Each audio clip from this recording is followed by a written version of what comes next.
I was sitting in a coffee shop last week when I overheard two married men having a conversation that stopped me cold. One of them mentioned a mutual friend who had just quit his corporate job to travel through Southeast Asia for 6 months. The other man's immediate response was telling. He didn't say, "That's irresponsible," or "That's risky."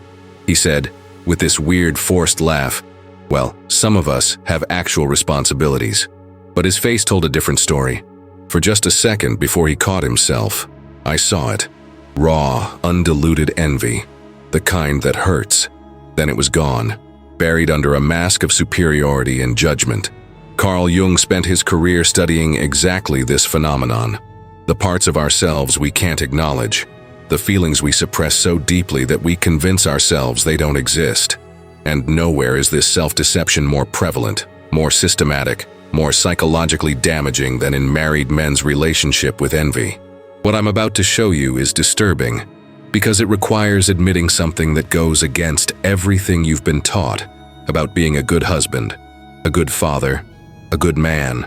Jung discovered that the human psyche contains multitudes, contradictions, feelings that exist simultaneously even when they seem incompatible.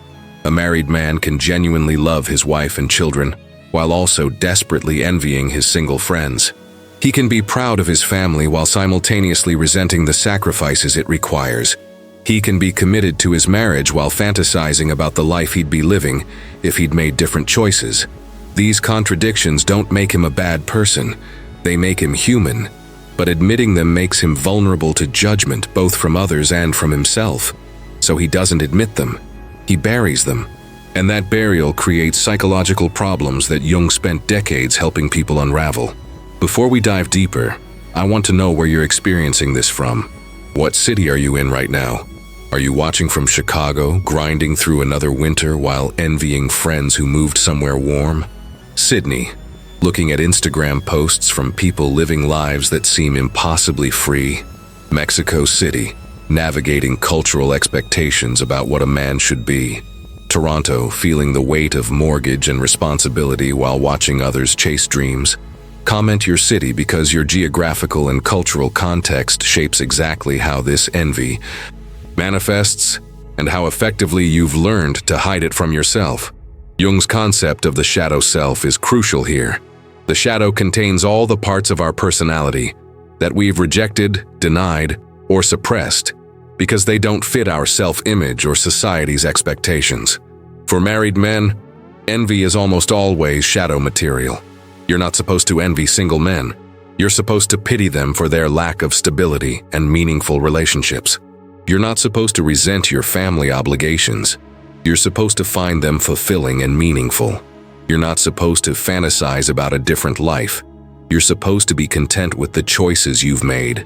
So when these forbidden feelings arise, and they do arise because they're fundamentally human, they get immediately pushed into the shadow where they continue to exist, but out of conscious awareness. Here's what makes this particularly insidious. The shadow doesn't just contain the feelings themselves. It contains the fact that you're having the feelings. So a married man doesn't just hide his envy from others, he hides it from himself. He genuinely believes he doesn't feel it. When he sees a single friend living a life of freedom and possibility, he tells himself he feels superiority, not envy. When he watches someone take risks and pursue passions that his own obligations prevent, he tells himself he feels concern for their lack of responsibility, not resentment of his own constraints. The self-deception is so complete that suggesting to him that he might be experiencing envy feels like an accusation rather than an observation. Jung worked with thousands of patients, and he noticed certain patterns that repeated across different individuals and cultures. One of those patterns was what he called the sacrifice of the inferior function. In psychological development, we tend to favor certain aspects of our personality while neglecting others. For many married men, the sacrifice involves their sense of adventure, spontaneity, risk-taking, and individual ambition. These qualities get labeled as immature or irresponsible, incompatible with being a husband and father. So they get suppressed, but they don't disappear. They go into the shadow, and from there, they create envy every time the man encounters someone who's still living according to those suppressed values. Think about what happens when a married man scrolls through social media. He sees former colleagues who've started successful businesses, friends who are traveling the world, acquaintances pursuing creative projects or athletic achievements or intellectual interests, and he has a choice in how to process these observations. The healthy choice would be to acknowledge his envy, to examine what it's telling him about his own unfulfilled desires, to consider whether there are ways to reintegrate some of what he's sacrificed back into his life. But that's incredibly difficult and potentially destabilizing. It requires admitting dissatisfaction with choices he's publicly committed to. It might lead to uncomfortable conversations with his spouse about needs that aren't being met. It might reveal that his current life structure is fundamentally incompatible with important parts of who he is. So instead, he takes the easier path. He judges. He tells himself that guy starting a business is going to fail and will regret not having the security of a steady job. He tells himself that friend traveling the world is just running from responsibility and will end up alone and regretful. He tells himself that acquaintance pursuing creative work is being selfish and immature, wasting time on frivolous pursuits instead of building something real. All of this judgment is projection, a defense mechanism Jung studied extensively. The married man is projecting his own shadow material onto others, criticizing in them what he's denied in himself. And because the envy is unconscious, he genuinely believes his judgments are objective observations, rather than defensive reactions to his own suppressed desires. I've conducted informal surveys with hundreds of married men, asking them directly whether they ever feel envy toward single men or married men with more freedom. The responses are remarkably consistent. Initial denial, often vehement. Why would I envy them? I have a family, a purpose, something real. But if you create enough safety and privacy, if you give them permission to acknowledge what they're actually feeling, a different story emerges. Not all of them. Some truly don't experience this envy, but a substantial majority, once they're willing to be honest, admit to feelings they've never spoken aloud before. They describe lying awake at night thinking about the life they're not living. They talk about seeing old friends and feeling this strange mixture of genuine happiness for them and painful awareness of divergent paths. They confess to moments where they imagine what would happen if they just walked away from all their obligations and started over. The reason these admissions are so rare is that the consequences of making them are severe. If a married man tells his wife he envies his single friends, what does she hear? That he regrets marrying her. That he's unhappy with their life together. That he wishes he'd made different choices. Even if that's not what he's saying, even if he's just acknowledging a normal human emotion that exists alongside his love and commitment, it's almost impossible for his spouse not to interpret it as rejection or dissatisfaction with the relationship. So he learns, usually early in the marriage, that these feelings must never be expressed. And if they must never be expressed, it becomes psychologically easier to convince himself they don't exist. Jung understood that unexpressed emotions don't dissipate. They accumulate, they build pressure, and eventually, they find expression through indirect channels. This is why you see married men having what appear to be irrational reactions to minor triggers. A colleague mentions planning a spontaneous weekend trip, and the married man responds with disproportionate irritation about how irresponsible that is. A friend posts photos from a concert or sporting event, and the married man makes sarcastic comments about people who have too much free time. These reactions seem petty or mean-spirited, but they're actually the shadow asserting itself, the suppressed envy leaking out in the only form available to it. The envy that married men experience is complex, because it's not simple desire for what others have. It's often envy of who others get to be. The single man living in a small apartment with minimal possessions might objectively have less than the married man with his house and family. But what he has is freedom to define himself. He can change careers without consulting anyone. He can move to a new city on a whim. He can spend his weekend however he wants, without negotiating or compromising. He can fail spectacularly at something risky, without jeopardizing anyone else's security. He can be whoever he's becoming without having to reconcile that person with who he was when he made his marriage vows. This freedom of self-definition is what Jung called individuation, the process of becoming your complete authentic self. And marriage, as it's typically structured, makes individuation extremely difficult for men. You're locked into a role: husband, father, provider. Your identity becomes defined by your relationships and obligations, rather than by your own internal development. Any change to who you are creates friction, because other people have expectations of who you're supposed to be. The envy married men feel but don't admit is often envy of the psychological space to continue becoming, to keep evolving, to not be fixed in place by the weight of others' dependence and expectations. Jung also identified what he called complexes, organized clusters of thoughts, feelings, and memories centered around particular themes. Many married men develop what could be called a road not taken complex, an entire psychological structure built around the life they didn't choose. This complex gets activated every time they encounter someone living a version of the path they abandoned. The single friend who stayed in the band they all played in during college. The colleague who took the risky startup job instead of the safe corporate position. The acquaintance who moved abroad to teach English instead of settling into domestic routine.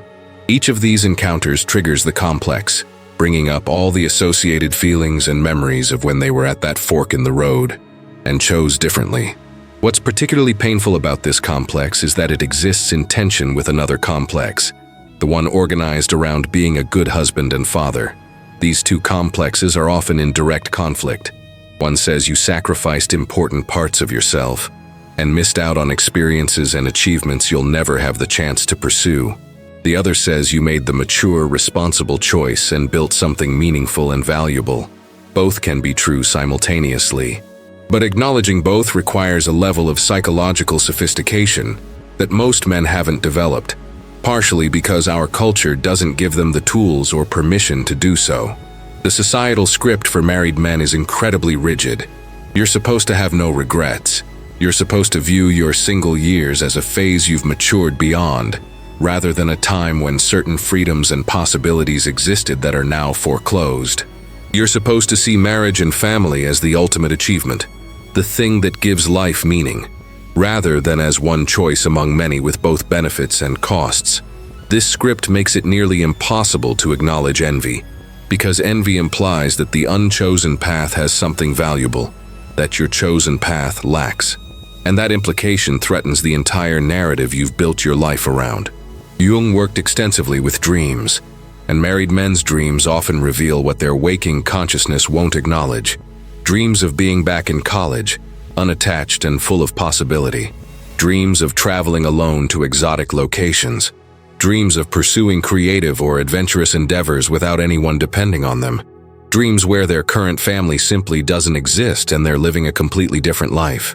These aren't necessarily wish fulfillment dreams in the simple Freudian sense. They're often the psyche's attempt to process and integrate the shadow material that consciousness refuses to acknowledge.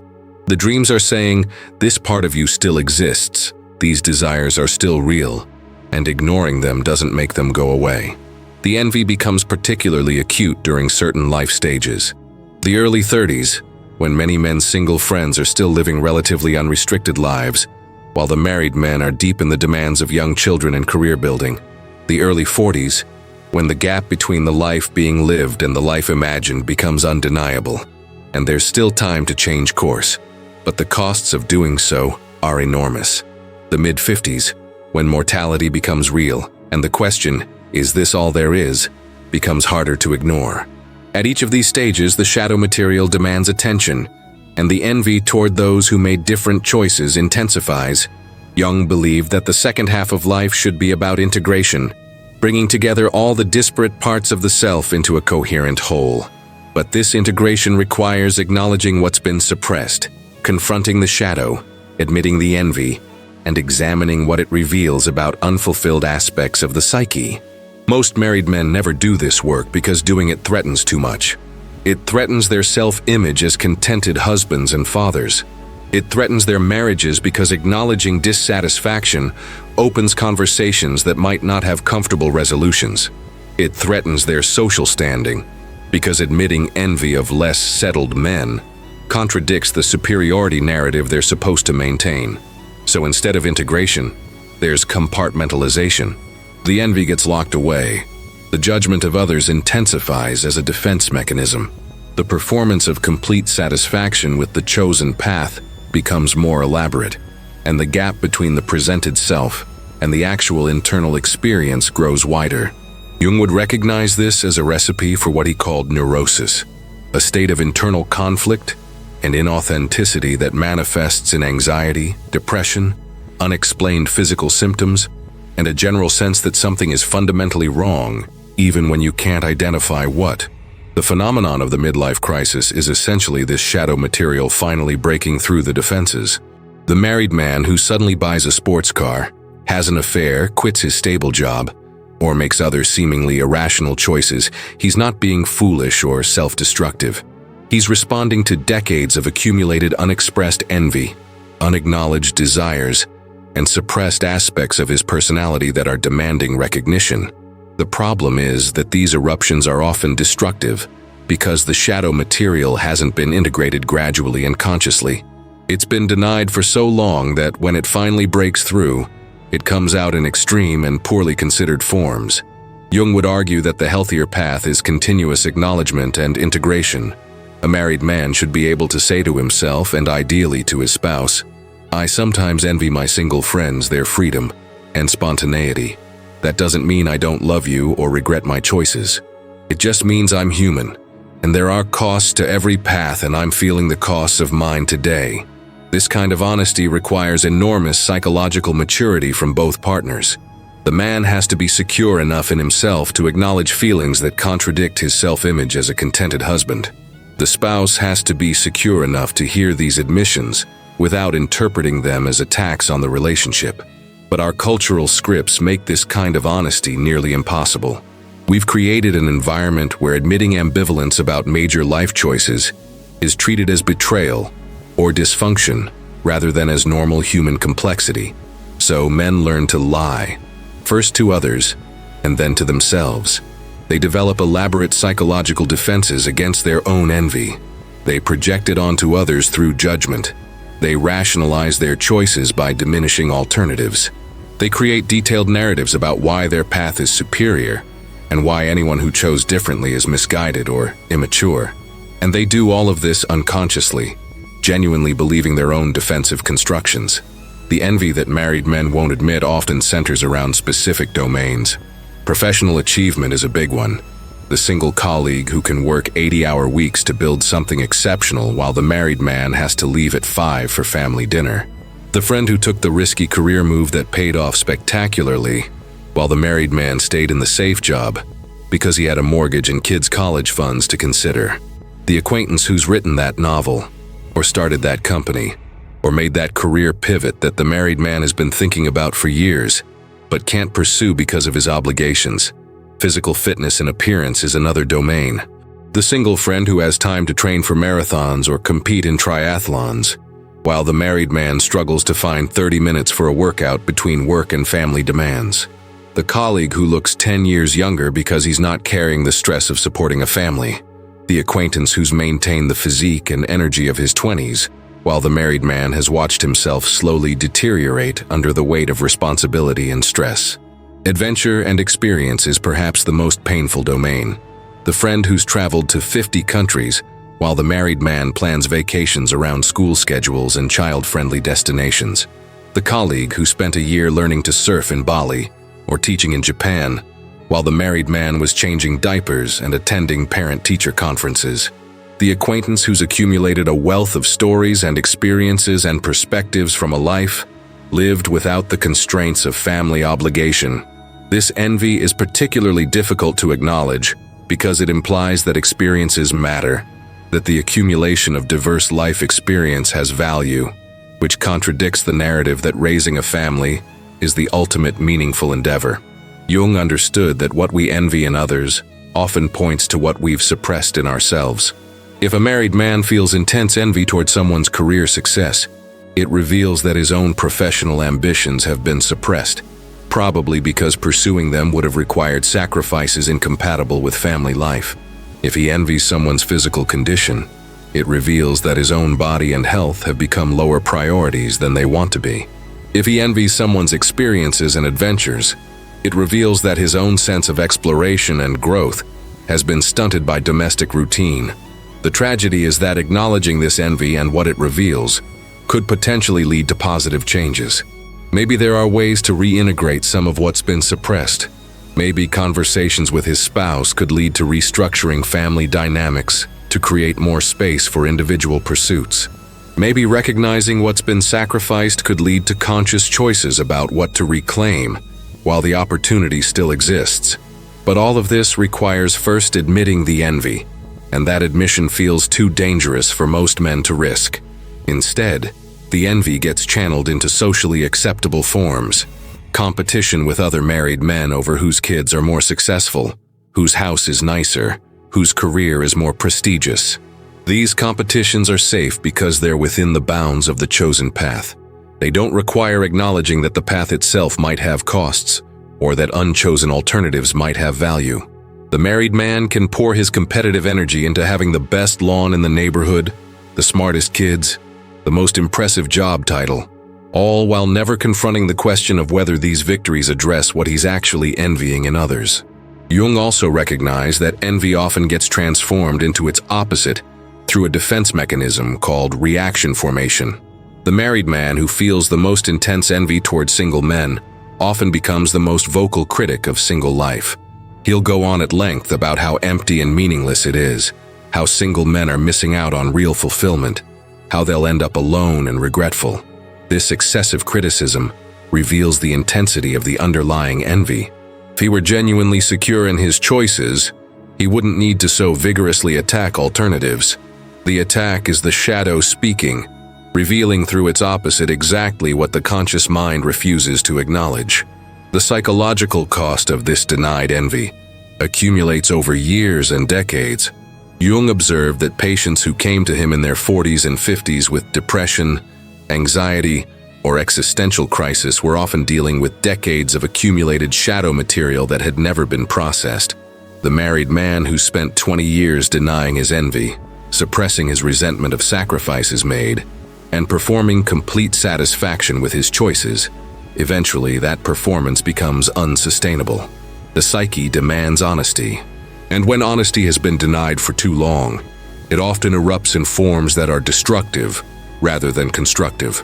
This is where we see men suddenly making drastic life changes that seem to come out of nowhere. The 50-year-old who announces he's leaving his marriage to find himself. The successful professional who quits everything to pursue a completely different path.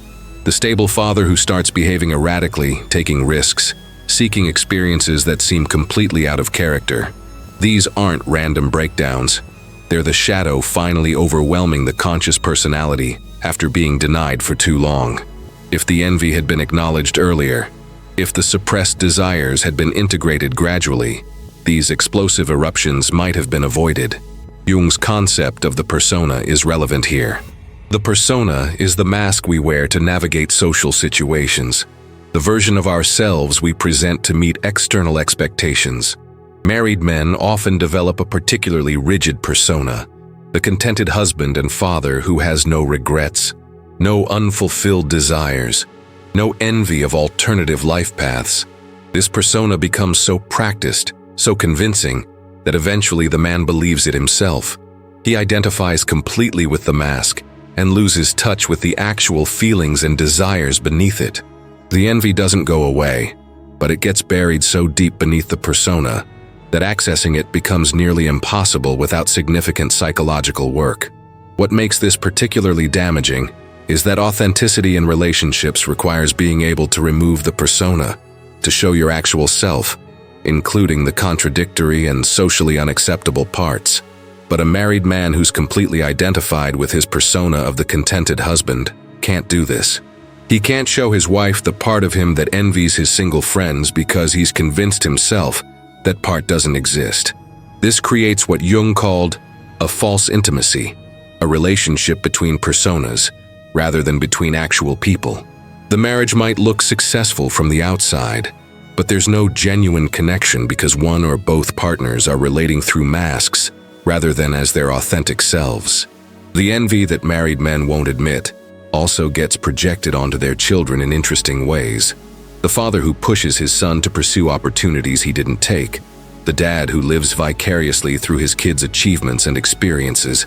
The parent who seems strangely invested in his children maintaining freedom and independence well into adulthood. These patterns often reflect the father's own unacknowledged envy and regret. He's trying to give his children the life he wishes he'd lived, or he's unconsciously envying their youth and possibility, while his own options feel increasingly constrained.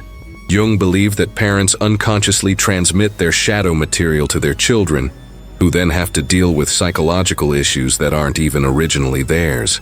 The married man's unacknowledged envy can become a psychological burden for his kids, who sense their father's unexpressed dissatisfaction and may internalize it as pressure to live the life he couldn't, or as a warning against making his choices. This intergenerational transmission of shadow material is one of the ways that individual psychological problems become family and even cultural patterns. The question then becomes, is there a way for married men to acknowledge and integrate their envy without destroying their lives or relationships? Jung would say yes, but it requires significant psychological work and probably professional help. It requires creating enough safety to examine your actual feelings, rather than the feelings you think you should have. It requires distinguishing between acknowledging envy and acting on it, recognizing that you can admit to envying aspects of other people's lives without that admission requiring you to blow up your own life. This integration work might look like honestly examining what the envy is pointing to. What specific aspects of single life or less constrained life do you envy? Is it the freedom, the adventure, the professional achievement, the physical condition?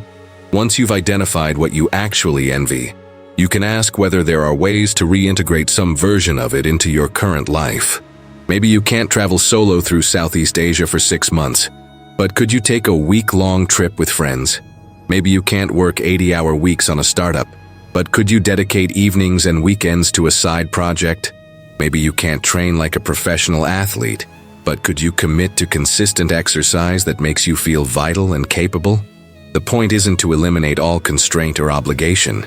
The point is to stop denying that the constraints and obligations have costs, to acknowledge what you've sacrificed, and to consciously choose whether to reclaim some of what's been lost.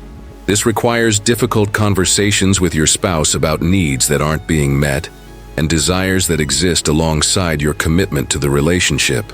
It requires being willing to hear that your partner might have similar unexpressed feelings. It requires reconstructing your understanding of what a good marriage looks like, moving from a model where both people completely sacrifice individual desires to one where individual fulfillment is recognized as essential to relationship health. Jung understood that the goal of psychological development isn't to eliminate all negative emotions or uncomfortable truths. It's to become conscious of them, to integrate them into a more complete understanding of yourself, to stop living in denial of major aspects of your own experience.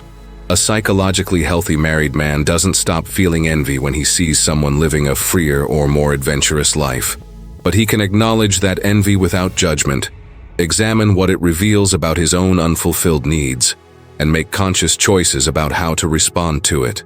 The alternative, continuing to deny the envy, continuing to judge others as a defense against examining yourself, continuing to perform complete satisfaction while shadow material accumulates.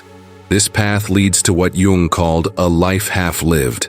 You make it to the end having never been fully honest with yourself or others about your actual experience. You die with a shadow full of unexpressed desires, unacknowledged feelings, and unlived possibilities. And the tragedy is that this outcome is completely avoidable if you're willing to do the difficult work of self-examination and integration. The married men who seem most genuinely content, as opposed to those who are just performing contentment, are usually those who found ways to maintain individual identity and pursue individual fulfillment within the structure of marriage. They've negotiated space for themselves. They've maintained friendships and pursuits independent of their family role. They've been honest with their spouses about their needs and feelings. They still experience envy sometimes because they're human, but they can acknowledge it without it threatening their entire self-concept or relationship. This requires a fundamentally different understanding of what marriage should be.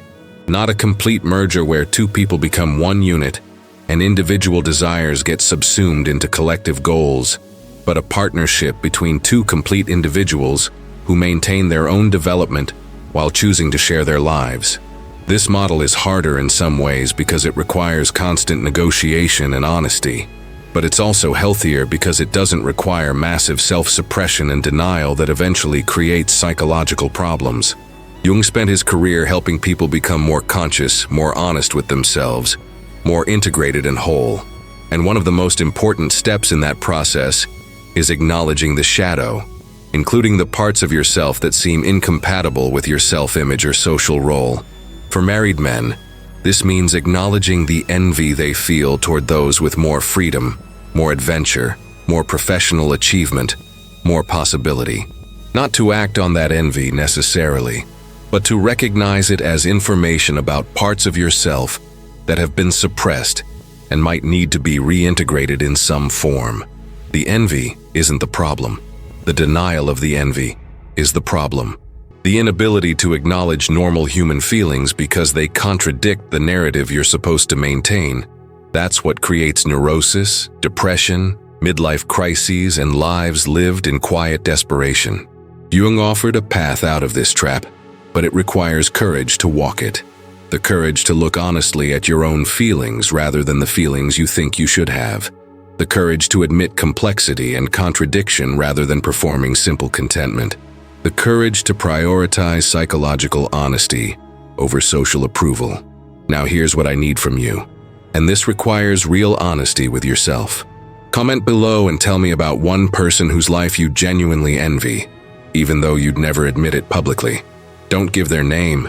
Just describe what aspect of their life triggers that feeling in you.